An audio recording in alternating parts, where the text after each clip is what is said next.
का कंपटीशन के इस लेक्चर में हम आपका स्वागत करते हैं। तो बेसिक मैथमेटिक्स में हम नंबर सिस्टम पढ़ रहे थे।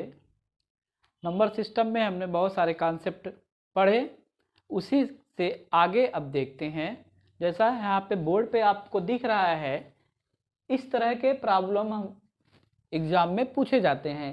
एक इस तरह से पैटर्न दे दिया जाता है और आपसे उस पे क्वेश्चन पूछे जाते हैं। जैसे यहाँ पे पूछा गया है फाइंड द सम, इन सारे नंबरों का सम।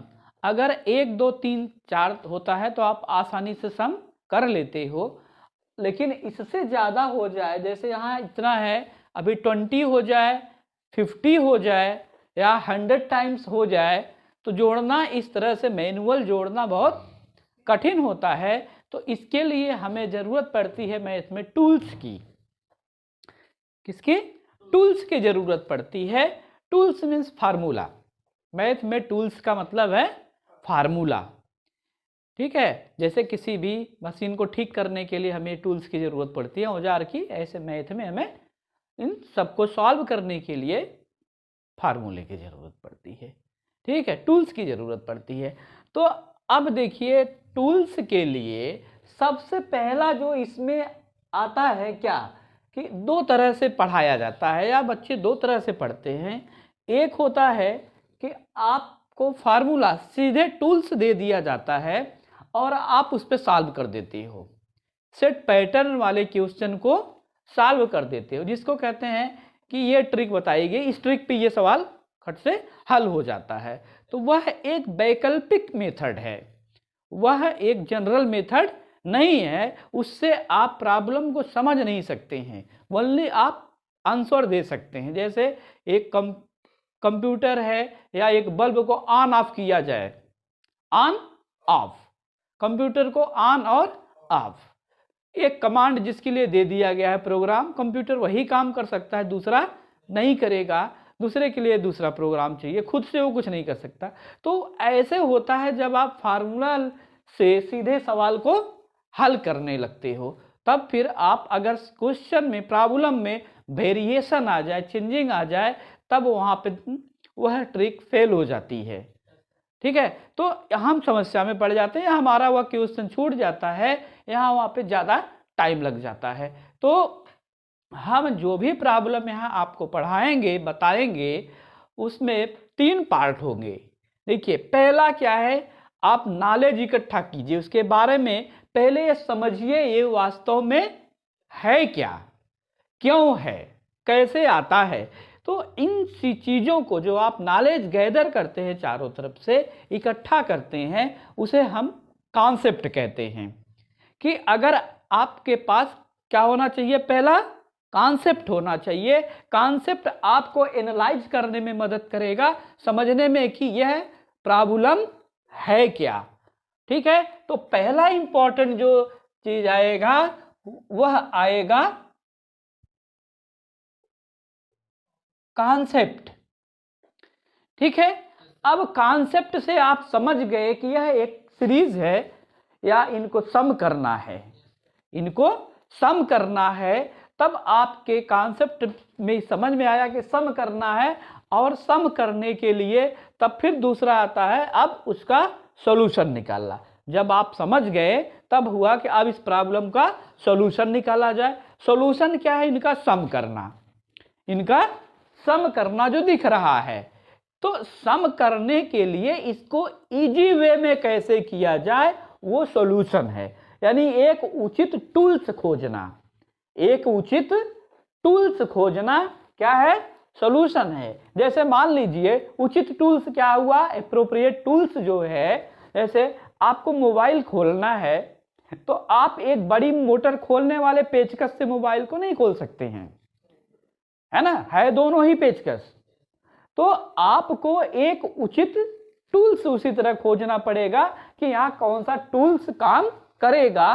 तो यह सॉल्यूशन हो गया। क्या हुआ? सॉल्यूशन हो गया। माने इसके सम करने के लिए हमें एक फार्मूला चाहिए। तो ठीक है, तो दूसरा चीज हुआ हमारा सॉल्यूशन। जब फार्मूला मिल गया तो फार्मूला मिल गया, आपके पास सॉल्यूशन आ गया, तो आप कैलकुलेशन कैसे भी कर सकते हैं। तो हम अपनी लेक्चर में हम लोग जो यहाँ पढ़ेंगे कैलकुलेशन को हमेशा थर्ड प्लेस पे रखेंगे, कैलकुलेशन को थर्ड प्लेस पे रखेंगे। फर्स्ट पे हम कॉन्सेप्ट रखेंगे, क्लियर करेंगे, सेकंड पे सॉल्यूशन, थर्ड पे कैलकुलेशन। तो हम किसी भी एग्जाम के किसी भी क्वेश्चन को जो इस टॉपिक से रिलेटेड होंगे, चाहे जितना घुमा दिया जाए, हम उसको आसानी से हल कर लेंगे, उसका आंसर फाइंड आउट कर लेंगे। ठीक है, तो थर्ड चीज आया कैलकुलेशन में हमने चार ही चीज होती हैं। कैलकुलेशन को में चार ऑपरेशन आपको बताए हैं, ऐड करना, सब्ट्रैक्ट करना, मल्टीप्लाई करना, डिवाइड करना। ठीक है, मैक्सिमम क्या होगा, जोड़ना, घटाना, गुणा करना और भाग करना। ठीक है, ये सारे ये कैलकुलेशन के पार्ट हो गए। बहुत होगा कहीं ब्रैकेट आ सकता है।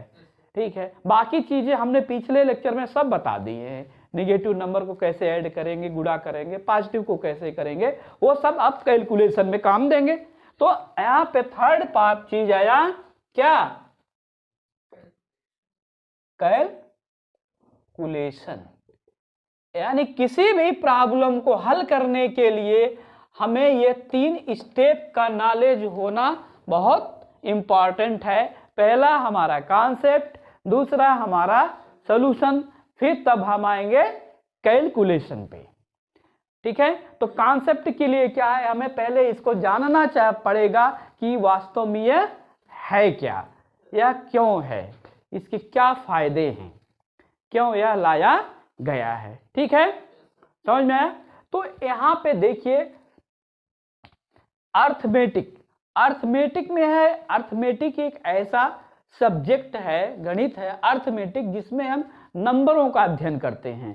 किसकी, नंबरों का, संख्याओं का के स्टडी करते हैं। उसमें तमाम तरह के ऑपरेशन करते हैं, सम है, ऐड है, मल्टीप्लाई है, डिवीजन है, जो भी है एटसेट्रा, ये सारे ऑपरेशन उसमें हम करते हैं, इसे अर्थमेटिक कहते हैं। ठीक है, तो अर्थमेटिक, अब यहाँ पे देखिए यह एक सीक्वेंस दिख रहा है, क्या दिख रहा है, एक सीक्वेंस दिख रहा है ना, जिसमें देखिए यहाँ 3 है, 5 है, तो सब में एक से पैटर्न मिल रहा है आपको। अगर ध्यान से देखें तो इसमें 3 जोड़ दिया जाए तो 5 मिल गया, 5 में 2 जोड़ दिया जाए तो 7 मिल गया, 7 में 2 जोड़ दिया जाए तो 9, यानी एक सेट पैटर्न दिखाई दे रहा है। पहले ये पहचानना है, पहला काम क्या है, पैटर्न पहचानना है।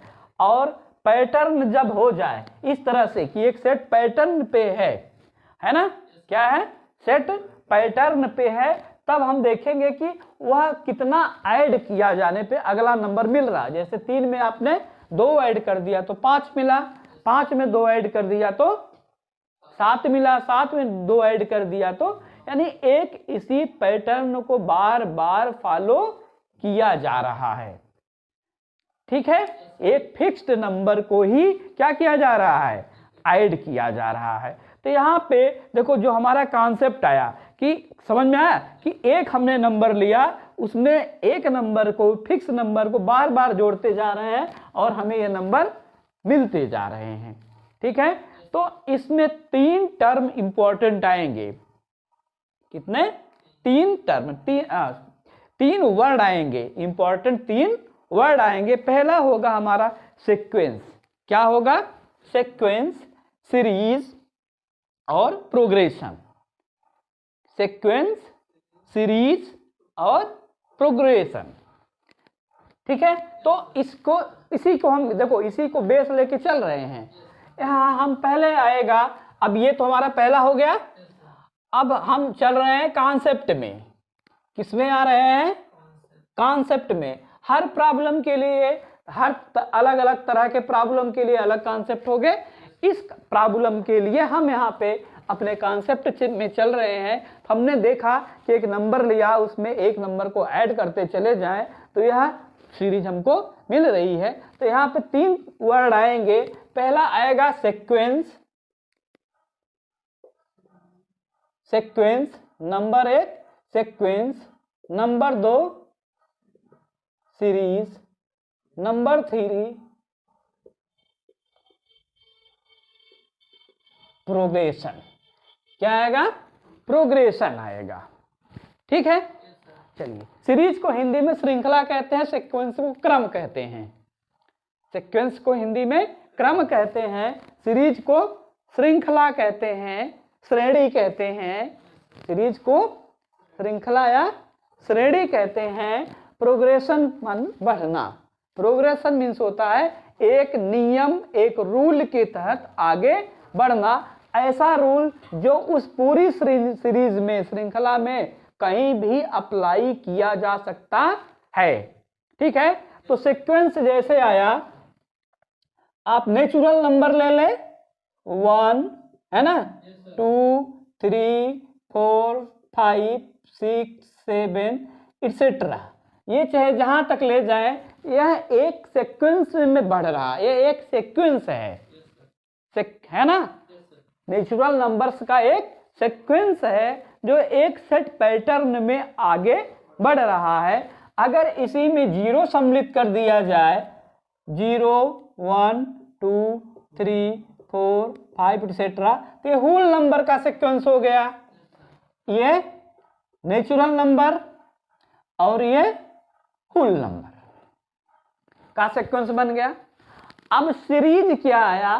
सीरीज मतलब अगर इनमें क्या हो, एक श्रेणी बने। सीरीज यानी इनको ऐड कर दिया जाए। क्या किया जाए?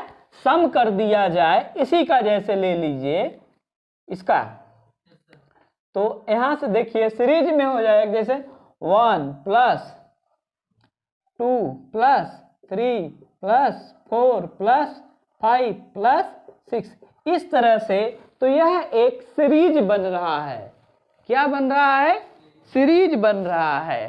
ठीक है, अब यह देखो इस तरह से हो, 1 + 3 + 2 + 9 +, ठीक है, 11 + 5 + 37। यह एक सेट पैटर्न नहीं है ना। सेट पैटर्न नहीं है, तो यह एक सीरीज नहीं है। तो क्या कहेंगे? This is not a series. यह एक सीरीज नहीं है। ठीक है, अब थर्ड आया प्रोग्रेशन। क्या आया? प्रोग्रेशन मीन्स प्रोग्रेस होना, बढ़ना। तो जब कोई चीज बढ़ता है और एक रूल को फॉलो करता है, ठीक है, तब हम कहते हो प्रोग्रेस हो रहा है, उसी रूल के तहत आगे बढ़ रहा है। यानी कि वह रूल हम चाहे यहाँ अप्लाई करें चाहे यहाँ, यानी उस पूरी सीरीज में कहीं भी अप्लाई करें तो वह सही होना चाहिए। क्या होना चाहिए? सही होना चाहिए, जनरल होना चाहिए। ठीक है, आया समझ में कि नहीं? तब कहेंगे क्या है ये? प्रोग्रेशन। तो 3 टर्म आपको समझ में आ गए। पहला सीक्वेंस मीन्स क्रम, दूसरा सीरीज, और तीसरा आया प्रोग्रेशन। प्रोग्रेशन, अब इनमें यानी कोई ऐसा हम फार्मूला ले ले कि वह फार्मूला सब पे अप्लाई करे, ठीक है, और हमें आंसर सेम आए, तो हम कहेंगे कि यह एक प्रोग्रेशन हो गया। जैसे फॉर एग्जाम्पल, ठीक है, हम लेते हैं इसी पहले एग्जाम्पल को। ठीक है ना, किसको लेते हैं? पहले एग्जाम्पल को। तो यहां पे देखिए कितना है,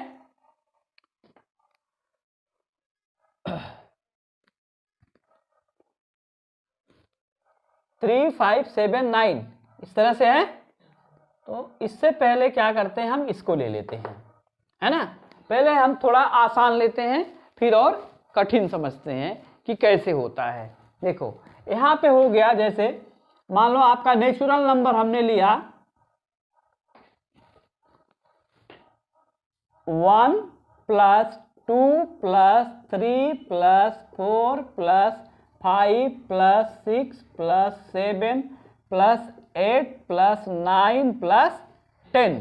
टोटल 10 नंबर है, 0 नहीं लिया है ना। तो टोटल हमारे 10 नंबर्स हैं। इनका सम निकालना है, इन नंबरों का सम निकालना है आपको, ठीक है। तो यहां पे देखिए पहला हमने ले रहा है, ठीक है।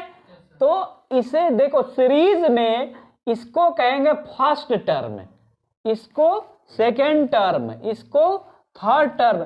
जब भी ये प्लस माइनस ऑपरेटर से जुड़े हो, मल्टीप्लिकेशन डिवीजन से नहीं, दो नंबर जब प्लस या माइनस ऑपरेटर से जुड़े हो तो वो अलग अलग टर्म कहे जाते हैं।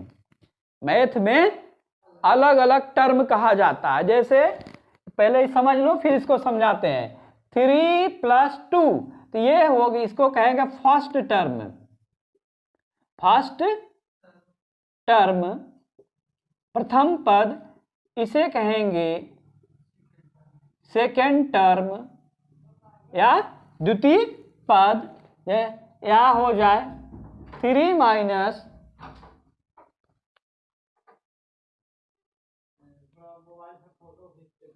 इसको बंद कर, अभी खाली नहीं कर दो, अभी खाली नहीं।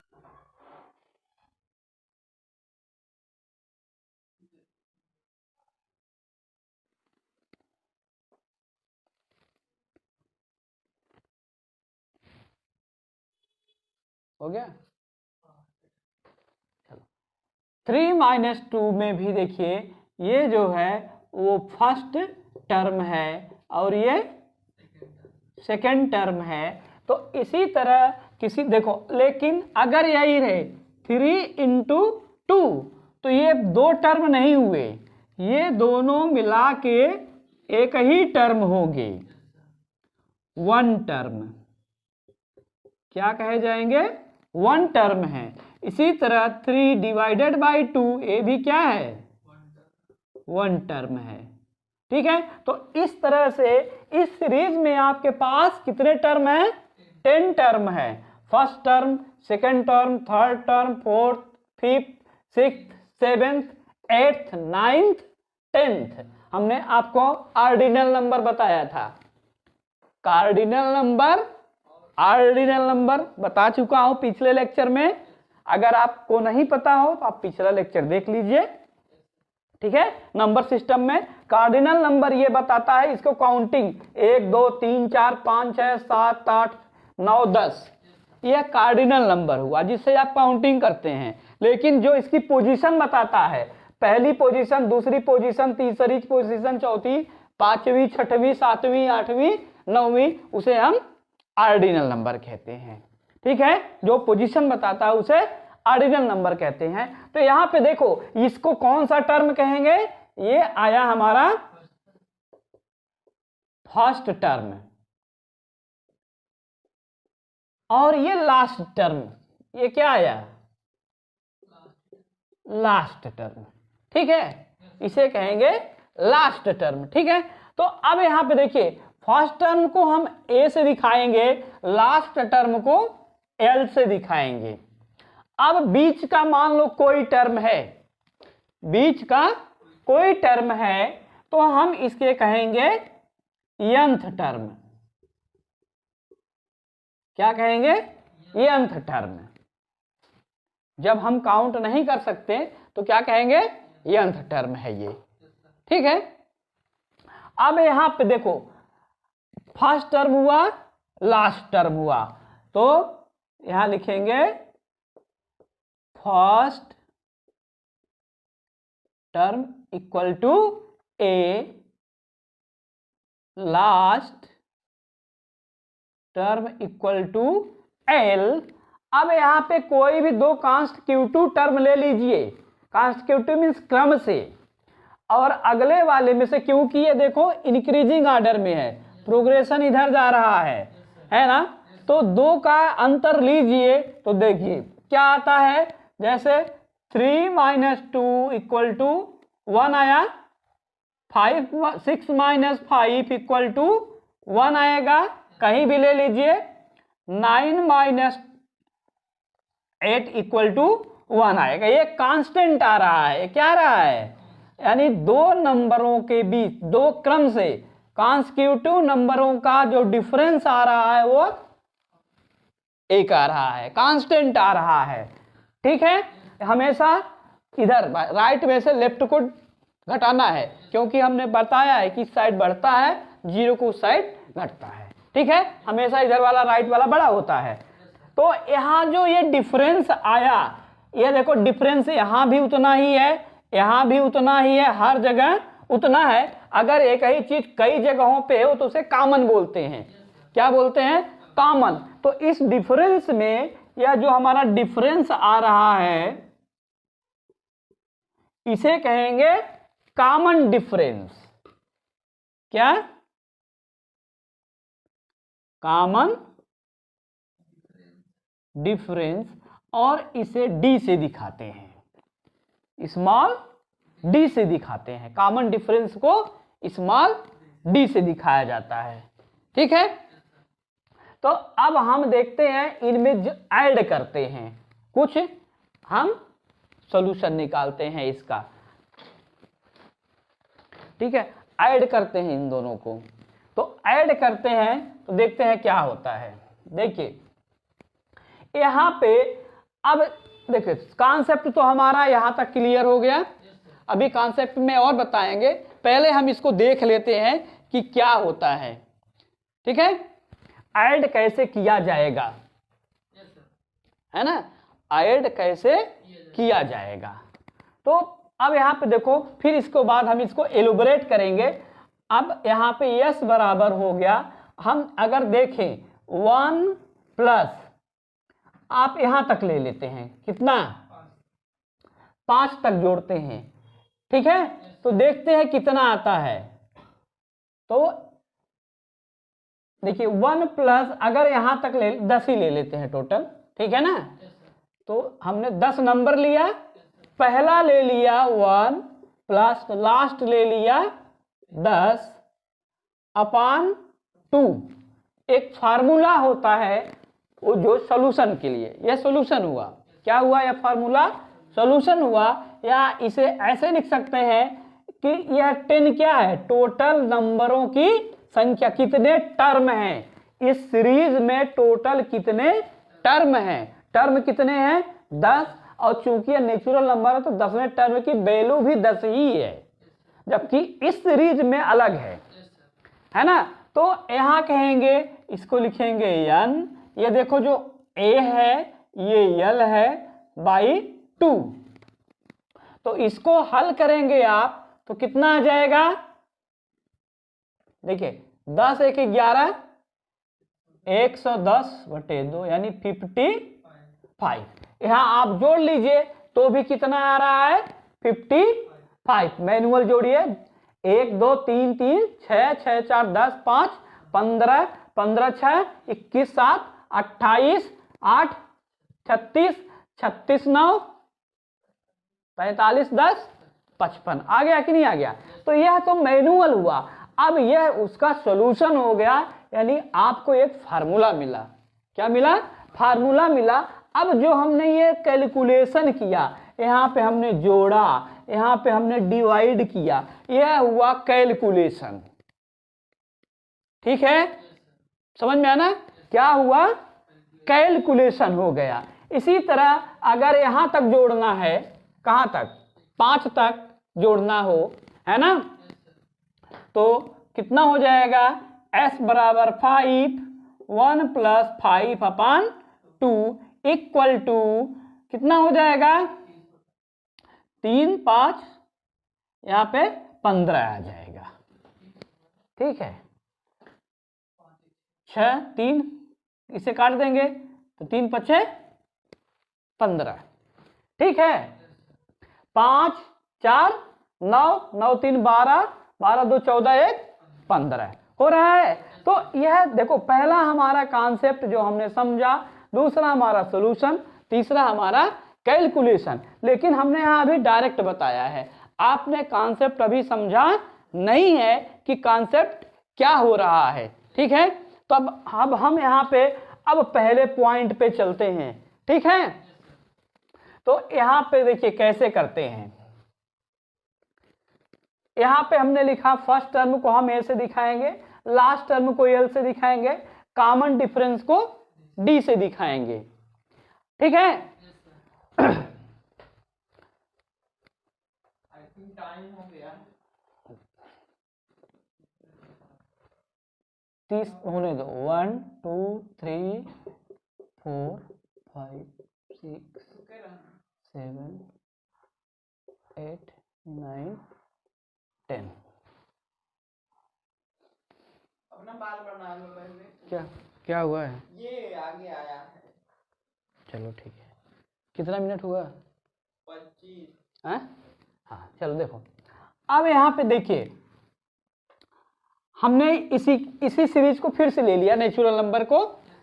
यहाँ पे पहला टर्म क्या है? ए है। अगली संख्या कैसे मिलती है हमने बताया था, ये इसकी सक्सीजर है, अनुवर्ती है।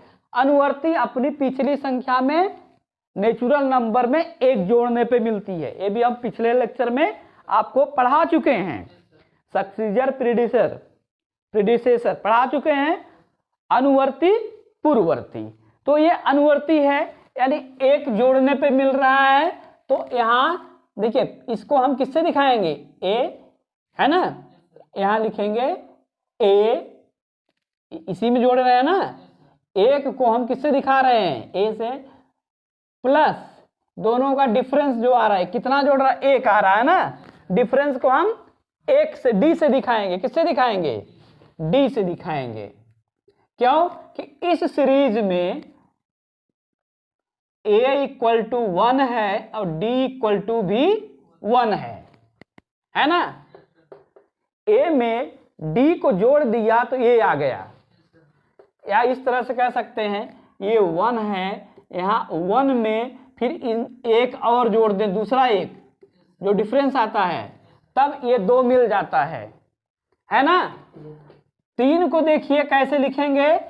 पहले संख्या में क्या लिखेंगे? ये 2 बार एक जोड़ेंगे तो आपको 3 मिलेगा। चौथी संख्या में 1 लिखेंगे और 3 बार वही जो डिफरेंस है उसको कितनी बार जोड़ दें? 3 बार। इस तरह से इसको ऐसे लिखते को यहाँ थोड़ा कंफ्यूजन हो जाएगा कि क्या हो रहा है ना। हम a को 1 से और जो अंतर है उसको d से दिखा रहे हैं, तो इसको लिख सकते हैं 1 plus a plus d plus, इसको लिख सकते हैं a प्लस 2d। ठीक है, इसको a plus 3d, a plus 4d। इस तरह से लास्ट में आएगा a plus 9d।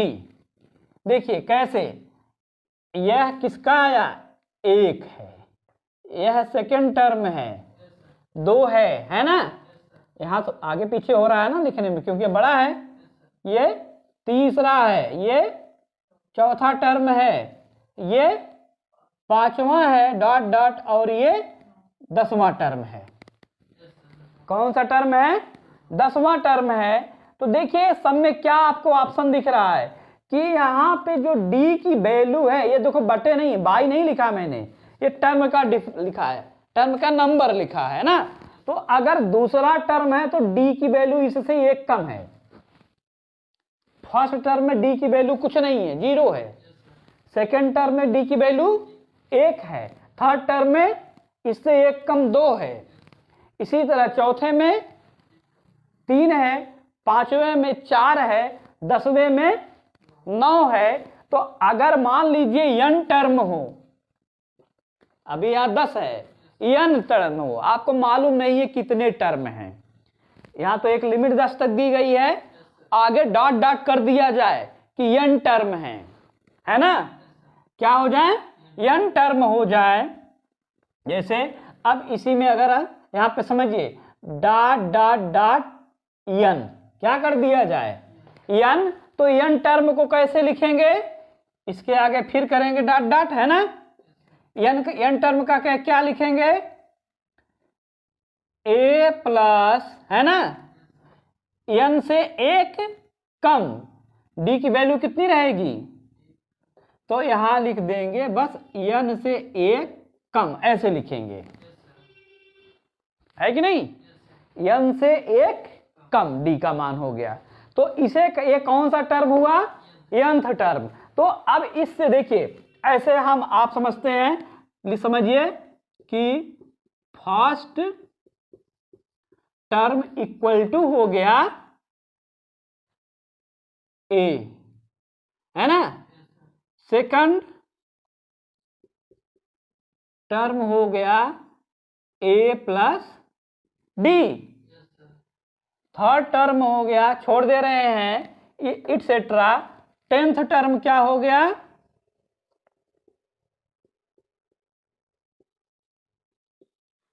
a plus 9d।